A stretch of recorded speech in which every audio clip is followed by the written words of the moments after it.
আসসালামু আলাইকুম।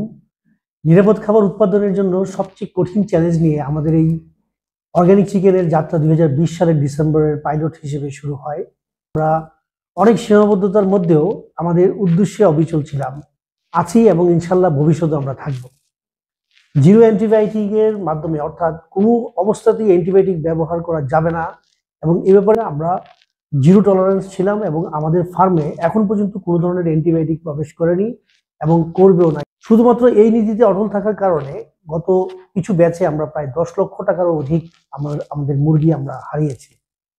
ডিমের ক্ষেত্রে আমরা কোনো রকমের অ্যান্টিবায়োটিক অথবা ডিমের কুসুম লাল রং করার জন্য অ্যাডিটিভ অথবা কোনো ধরনের স্পেশাল কোনো কিছুই ব্যবহার করি না। খাঁচায় যেখানে 95% প্রোডাকশন হয়, আমাদের ফ্রি রেঞ্জ 78% প্রোডাকশন হয়, এবং আবহাওয়া অনুকূলে থাকলে আমাদের সব ধরনের মুরগি বাইরে ছেড়ে দেওয়া হয়, এবং আমরা বিভিন্ন সময় বিভিন্ন ভিডিওতে আপনাদেরকে শেয়ার করেছি। আমাদের মুরগির দাম বেশি হওয়ার প্রধান কিছু কারণ আপনাদেরকে আমরা শেয়ার করি। আমাদের মুরগি যেহেতু অ্যান্টিবায়োটিক ব্যবহার করা হয় না, আমাদের উচ্চ মৃত্যু হার এবং লম্বা সময় ধরে লালন পালন করা হয়, যেটা 30 দিনের তুলনায় গড়ে আমরা 42 থেকে 43 দিন লালন পালন করে থাকি, অনেক ক্ষেত্রে 50 দিন হয়ে যায়। কালার বার্ড 45 দিনের বদলে আমরা 55 থেকে 60 দিন লালন পালন করে থাকি, অনেক ক্ষেত্রে 65 থেকে 70 দিনও হয়ে যায়। বেশি খাবার গ্রহণ করে কিন্তু কম গ্রোথ হয়। যেহেতু এটা ফ্রি রেঞ্জ, যেহেতু এটা বেশি লেবার খরচ হয় এবং প্রচুর পরিমাণ বিদ্যুৎ খরচ হয়।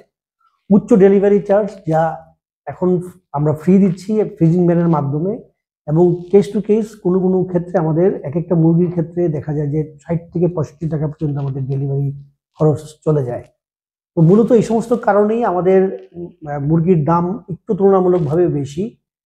যদিও বেশি, আপনারা নিশ্চিত থাকতে পারবেন যে আমাদের মুরগিতে কোনো রকমের অ্যান্টিবায়োটিক এবং গ্রোথ হরমোন ব্যবহার করা হয় না, যেটা আপনার এবং আপনার সন্তানের এবং আপনার পরিবারের স্বাস্থ্যের জন্য খুবই উপকারী।